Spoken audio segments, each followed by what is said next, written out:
Assalamualaikum warahmatullahi wabarakatuh. Kami dari kelompok 5 akan membahas tentang struktur kurikulum 2013 tingkat SD atau MI, SMP atau MTS, dan SMA atau MA.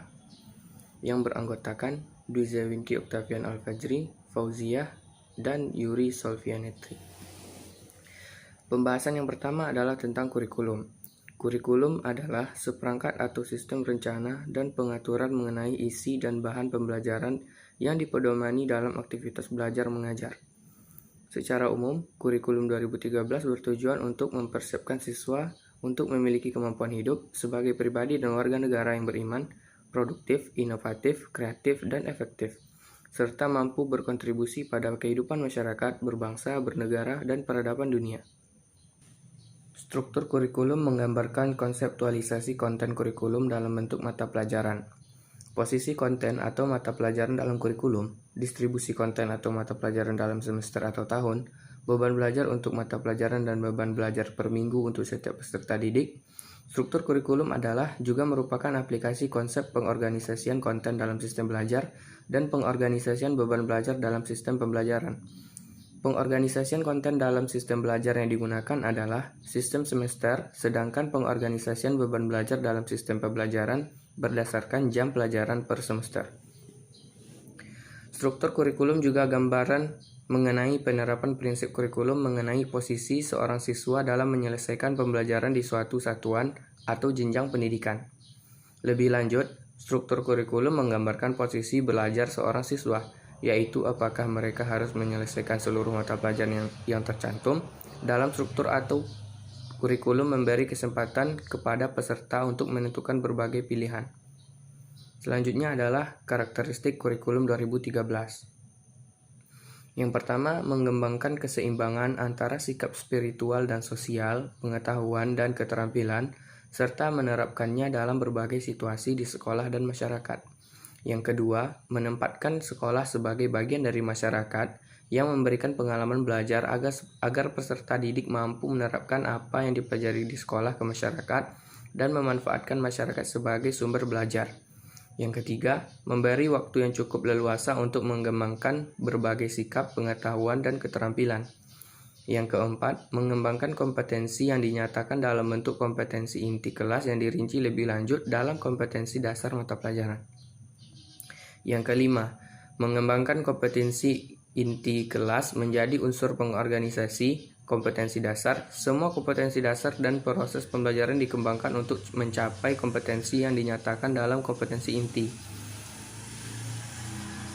Yang keenam, mengembangkan kompetensi dasar berdasar pada prinsip akumulatif, saling memperkuat dan memperkaya antar mata pelajaran dan jenjang pendidikan. Bagian berikutnya adalah materi, yaitu struktur kurikulum SD atau MI. Di dalam tabel, bisa kita lihat muatan mata pelajaran dan alokasi waktu belajar per minggu dari kelas 1 sampai kelas 6. Yang mata pelajarannya dikelompokkan menjadi dua kelompok, yaitu A dan B. Kelompok A terdiri dari 6 mata pelajaran dan kelompok B 2 mata pelajaran. Kelompok A adalah mata pelajaran yang memberikan orientasi kompetensi lebih kepada aspek kognitif dan afektif. Sedangkan kelompok B adalah mata pelajaran yang lebih menekankan pada aspek afektif dan psikomotor. Integrasi kompetensi dasar IPA dan IPS didasarkan pada keterdekatan makna dari konten kompetensi dasar IPA dan IPS dengan konten pendidikan agama dan budi pekerti, PPKN, bahasa Indonesia, matematika, serta pendidikan jasmani, olahraga dan kesehatan yang berlaku untuk kelas 1, 2, dan 3. Sedangkan untuk kelas 4, 5, dan 6, kompetensi dasar IPA dan IPS berdiri sendiri dan kemudian diintegrasikan ke dalam tema-tema yang ada untuk kelas 4, 5, dan 6. Kegiatan ekstrakurikuler SD atau MI antara lain Pramuka, UKS, dan PMR. Keterangan, muatan lokal dapat memuat bahasa daerah. Beban belajar kurikulum 2013 SD atau MI. Beban belajar dinyatakan dalam jam belajar setiap minggu untuk masa belajar selama satu semester. Beban belajar di SDMI kelas 1, 2, dan 3 masing-masing 30, 32, 34 jam per minggu, sedangkan untuk kelas 4, 5, dan 6 masing-masing 36 jam setiap minggu. Jam belajar SD atau MI adalah 35 menit. Dengan adanya tambahan jam belajar ini dan pengurangan jumlah kompetensi dasar, guru memiliki keleluasan waktu untuk mengembangkan proses pembelajaran yang berorientasi siswa aktif. Proses pembelajaran siswa aktif memerlukan waktu yang lebih panjang dari proses pembelajaran penyampaian informasi karena peserta didik perlu latihan untuk mengamati, menanya, mengasosiasi, dan berkomunikasi. Proses pembelajaran yang dikembangkan menghendaki kesabaran guru dalam mendidik peserta didik, sehingga mereka menjadi tahu, mampu dan mau belajar dan menerapkan apa yang sudah mereka pelajari di lingkungan sekolah dan masyarakat sekitarnya. Selain itu, bertambahnya jam belajar memungkinkan guru melakukan penilaian proses dan hasil belajar. Selanjutnya yaitu struktur kurikulum 2013 pada tingkat SMP atau MTS. Pada tingkat ini, kelompok mata pelajaran dibagi menjadi dua kelompok, yaitu kelompok A dan kelompok B. Pada kelompok A terdiri dari pendidikan agama dan budi pekerti, pendidikan Pancasila dan kewarganegaraan, bahasa Indonesia, matematika, ilmu pengetahuan alam, ilmu pengetahuan sosial, dan bahasa Inggris. Kelompok A adalah mata pelajaran yang memberikan orientasi kompetensi lebih kepada aspek kognitif dan afektif. Sedangkan pada kelompok B terdiri dari seni budaya yang merupakan termasuk muatan lokal, pendidikan jasmani, olahraga dan kesehatan, dan prakarya. Pada kelompok B ini adalah mata pelajaran yang lebih menekankan pada aspek afektif dan psikomotor. Untuk seni budaya dan prakarya menjadi dua mata pelajaran yang terpisah. Untuk seni budaya, di dalamnya terdapat pilihan yang disesuaikan dengan minat siswa dan kesiapan satuan pendidikan dalam melaksanakannya. Pada mata pelajaran IPA dan IPS, dikembangkan sebagai mata pelajaran integratif sains dan integratif social study, bukan sebagai pendidikan disiplin ilmu. Keduanya sebagai pendidikan berorientasi aplikatif, pengembangan kemampuan berpikir, kemampuan belajar, rasa ingin tahu, dan pengembangan sikap peduli dan tanggung jawab terhadap lingkungan sosial dan alam. Di samping itu, tujuan pendidikan IPS menekankan pada pengetahuan tentang bangsanya, semangat kebangsaan, patriotisme, serta aktivitas masyarakat di bidang ekonomi dalam ruang atau space wilayah NKRI. IPA juga ditujukan untuk pengenalan lingkungan biologi dan alam sekitarnya, serta pengenalan berbagai keunggulan wilayah Nusantara.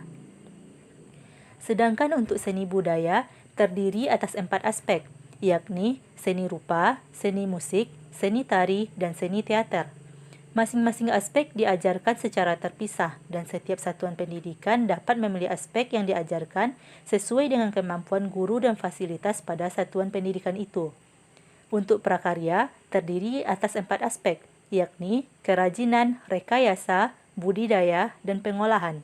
Masing-masing aspek diajarkan secara terpisah, dan setiap satuan pendidikan menyelenggarakan pembelajaran prakarya paling sedikit 2 aspek prakarya, sesuai dengan kemampuan dan potensi daerah pada suatu satuan pendidikan itu.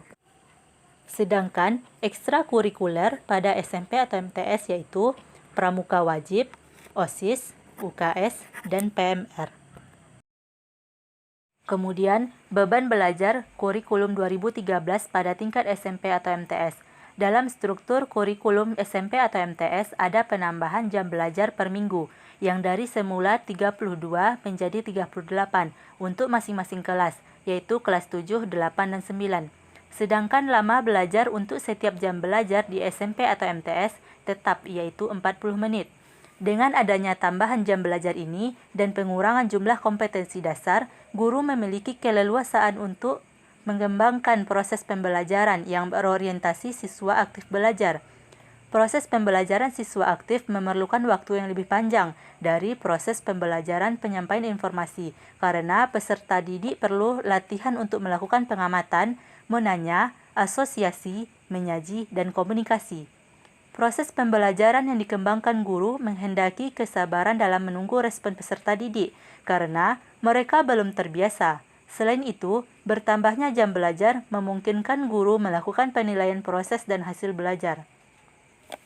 Beban belajar di SMP atau MTS untuk kelas 7, 8, dan 9 masing-masing 38 jam per minggu.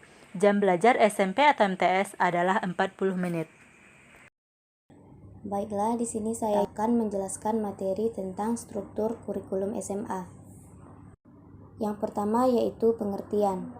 Struktur kurikulum pendidikan menengah terdiri atas sejumlah mata pelajaran, beban belajar, dan kalender pendidikan.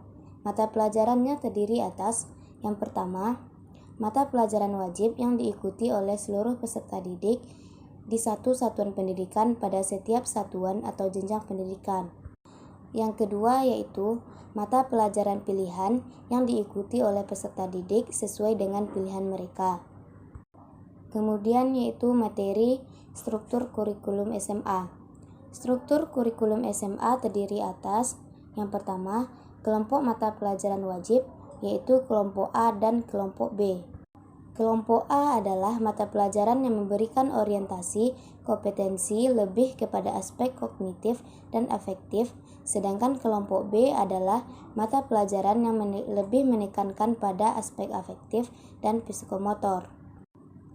Yang kedua yaitu kelompok mata pelajaran peminatan. Terdiri atas 3 kelompok, yaitu peminatan matematika dan ilmu-ilmu alam, ilmu sosial, serta peminatan ilmu-ilmu bahasa dan budaya. Yang ketiga yaitu untuk MA, selain ketiga peminatan tersebut ditambah dengan kelompok peminatan keagamaan. Yang keempat, mata pelajaran pilihan lintas minat, yaitu mata pelajaran yang dapat diambil oleh peserta didik di luar kelompok mata pelajaran peminatan yang dipilihnya tetapi masih dalam kelompok peminatan lainnya. Misalnya bagi peserta didik yang memilih kelompok peminatan ilmu-ilmu bahasa dan budaya dapat memilih mata pelajaran dari kelompok peminatan ilmu-ilmu sosial dan kelompok peminatan matematika dan ilmu-ilmu alam. Kemudian yaitu mata pelajaran pendalaman, dimaksudkan untuk mempelajari salah satu mata pelajaran dalam kelompok peminatan untuk persiapan perguruan tinggi. Yang terakhir yaitu mata pelajaran pilihan lintas minat dan mata pelajaran pendalaman bersifat opsional, dapat dipilih keduanya atau salah satu. Materi selanjutnya yaitu kelompok mata pelajaran wajib.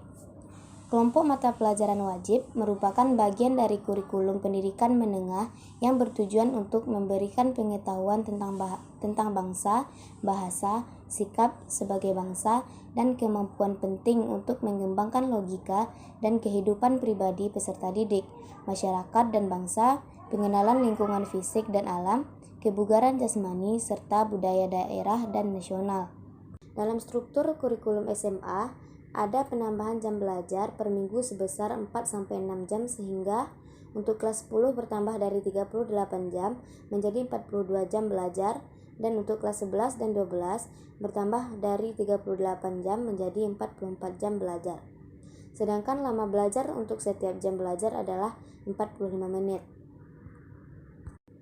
Dengan adanya tambahan jam belajar ini dan pengurangan jumlah kompetensi dasar, guru memiliki keleluasan waktu untuk mengembangkan proses pembelajaran yang berorientasi siswa aktif belajar. Proses pembelajaran siswa aktif memerlukan waktu yang lebih panjang dari proses pembelajaran penyampaian informasi karena peserta didik perlu latihan untuk melakukan mengamati, menanya, mengasosiasi, dan berkomunikasi. Proses pembelajaran yang dikembangkan guru menghendaki kesabaran dalam menunggu respon peserta didik karena mereka belum terbiasa. Selain itu, bertambahnya jam belajar memungkinkan guru melakukan penilaian proses dan hasil belajar.